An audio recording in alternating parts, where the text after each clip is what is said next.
So, tranquility through yogic thoughts or yogic assertions. This is the topic on which I would like to talk today. And how do we get tranquility or calmness or a peaceful state of mind through yoga? Do asanas enough to reach a peaceful state of mind? And asanas are done mainly for the body, but also for the mind. But still, along with the asanas, which are also called kaya sadhana, we have to try certain something called mental yoga. We have to practice certain observances, without which the so-called peaceful nature or tranquility of the mind will not be accessible easily. So what are those mental yoga which we may adopt to be in harmony with ourselves and the world outside? It is said that yoga begins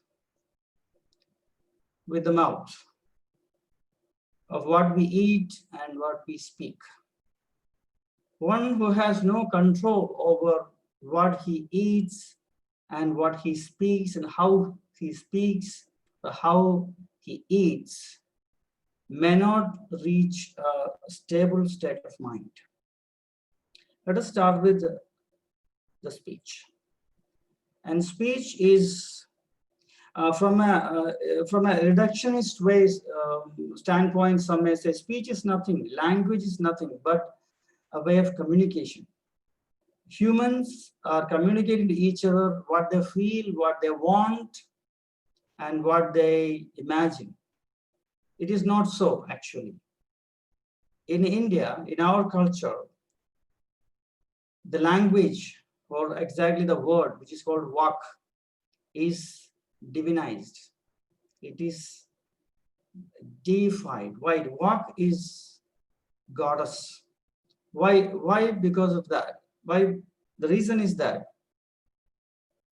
it is such a powerful thing that if it is not used properly, it can, we know from the history, we know the what the words or language, the speech has done to the society or humankind as a whole. And if what we say, every word we speak, every sentence we speak is creating ripples in our mind and the listener's mind also. Waves, you can say waves. And these waves can be of positive nature or negative nature. And a yoga practitioner who is aiming to achieve a tranquil state of mind has to be mindful that he is speaking words that creates only positive waves in himself and outside. And most of the time, because there are many reasons why people, we get upset in a day. The day begins, most of the time the day begins with some sense of calm. The rising the sun, we feel better, we feel that we are starting the day, something good is going to happen. Then we have to interact with many other people, and we have to speak. And if this speech is not, if you use words which are sarcastic, which is painful words that causes hurt, or such kind of negative words, it causes waves in such a way that even though using such harsh words, we get our things done professionally or personally, at the end of the day, by the time the night comes, all these waves which has accumulated the whole day will hit upon us. That is one of the reasons why most of the time Yes, there must be medical reasons or so many reasons why a person cannot sleep properly. But one of the reasons could be the way he or she has spoken that day. So it is very much, it is essential that a person who is looking for tranquility of mind through yoga should speak mindfully. And if we are, it is not, most of the time speech is automatic. There's a term called automatism. I think it's a psychological term that for a few seconds or a few minutes or maybe longer, one speaks, one acts or speaks unconsciously. After it is over, that person thinks, oh, that happened? I said it, I should never said it. It's it is this one should be very careful about such a thing. No? It is said that it's a cliche, but it is said that the arrow which has gone from, the arrow which has been it is gone out of hand cannot taken. But similarly, the word which is spoken, even if we reconcile with that person and become again friendly, or still the effect, the hurt, the wound that has been created will never heal. Sometimes it open out, and also the reaction may be also based on that. Yes, so it is, and one who has mastery over speech will he will be on the right path to yoga. So, for example, it is not just about theoretical aspects I'm speaking, because it can be put into practice. Because there's been one yogi who used to tell whoever comes to him, he said, I am not going to teach you anything unless you observe what I say for a week. Usually he says, for 1 week, you should not criticize anyone. No words of criticism. Do not abuse anybody. Do not scold anybody. Just for 1 week. You may have reasons to scold another person. You may have reasons to be angry with another person. You may have a rightful reason. Something wrong has been done. Still, use, reply, or deal with it, but using only words that are very gentlemanly or highly sophisticated. Even that person here will be surprised seeing your response. That way, just for 7 days. Just for 7. It's not forever. So 7 days, if it doesn't work, let's change your former self. 7 days to observe it. So it has been clearly, it is not a story I'm making. It has really happened. So it has been reported that by the time those who have practiced, many do not practice, they cannot practice unless they are very, very mindful and careful of when they speak. So those who have observed this practice, they say that after 48 hours, their mind started getting so calm, so peaceful. They did not do any pranayama, they did not do any sun salutation, they did not do any asana, nothing. Just being mindful of the speech, that no criticism of anybody, no abuse of anybody, no gossip, nothing. After 48 hours, they started getting very, very calm. And after 3 days, it is so calm that they started feeling that such a joy is they cannot handle such a joyful situation.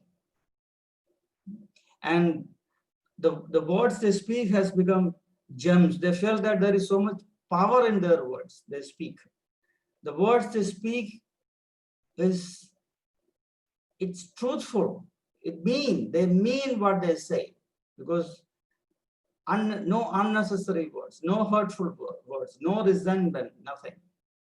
So this is one practice, because we can include this practice into something called tapas.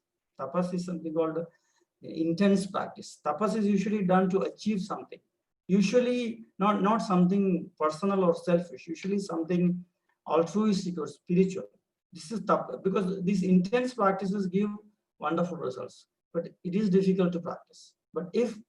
And most of them, some of them return to their former ways, but many of them were able to maintain this thing more years, and the quality of their life has improved. Many a time, the words, the language is so important that what the humans are humans, such advanced civilization compared to many other animals just because of our ability to communicate, our language.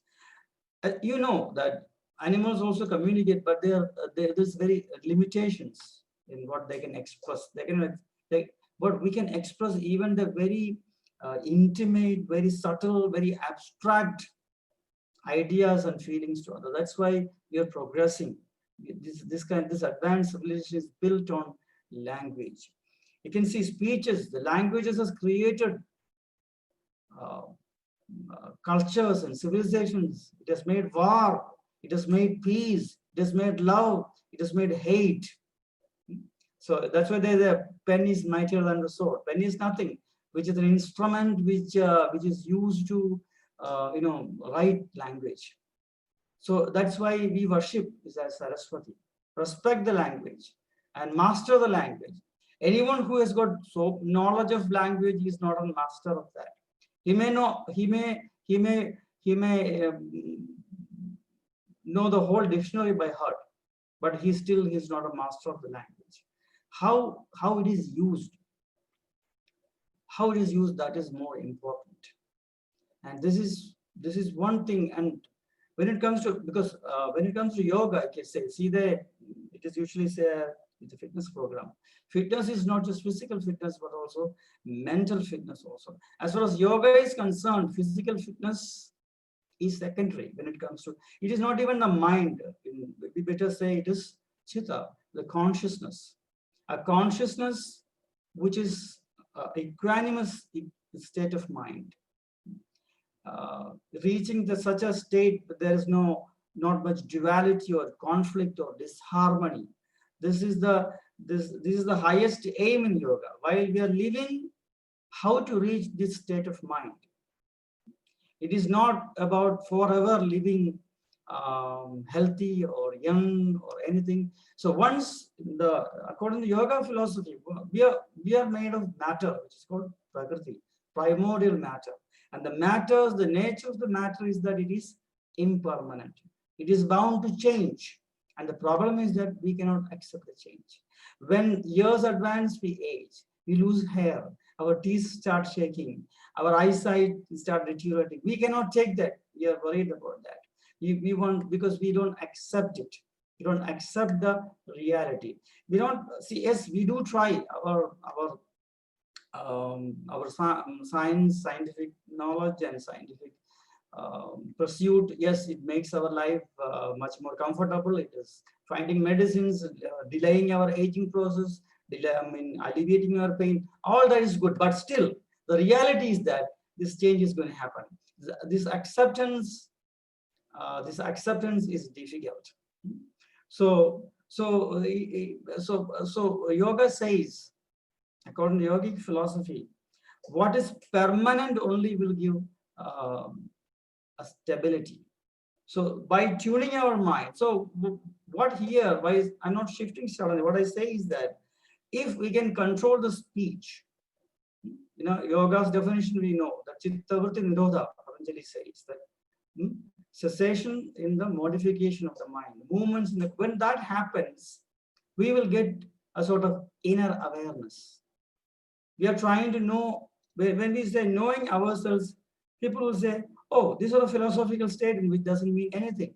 No, as long as mind is chaotic, as long as mind is bombarded with thoughts, we cannot know the inner tranquility. When this inner tranquility is experienced, we may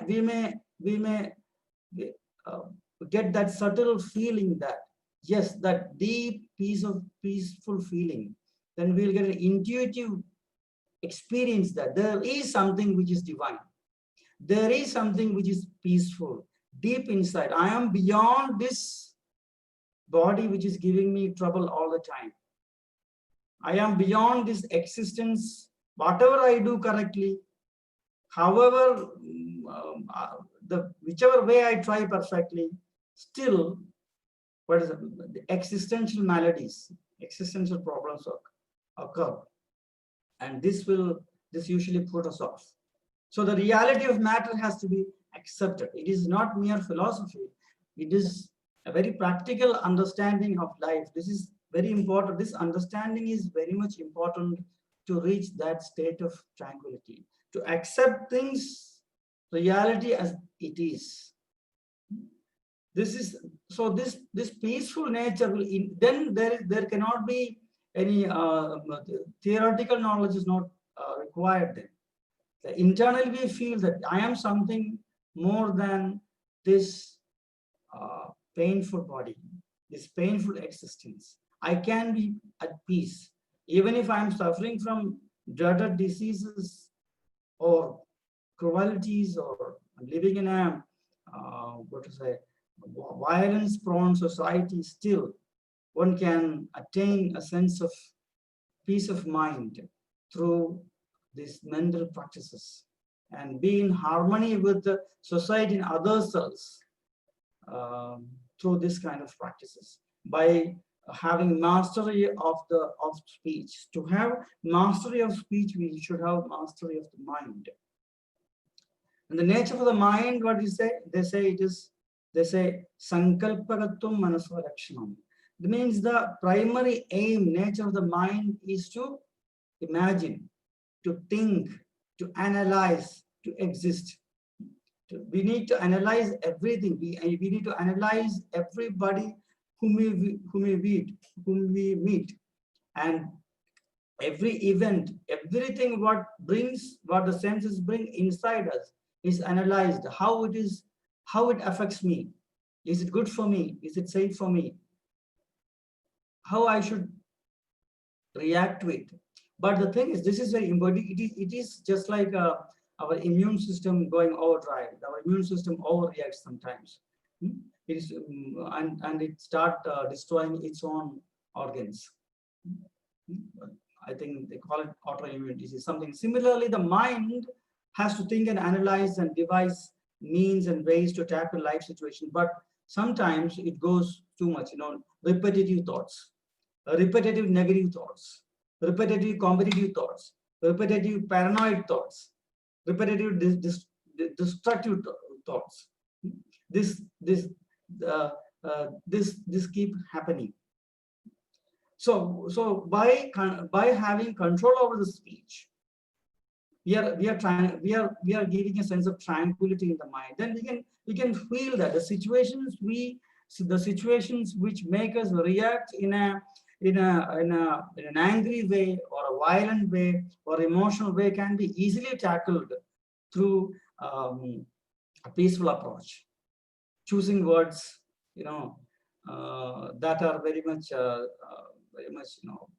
not diplomatic, actually very peaceful, and creating a peaceful feeling to the other and us.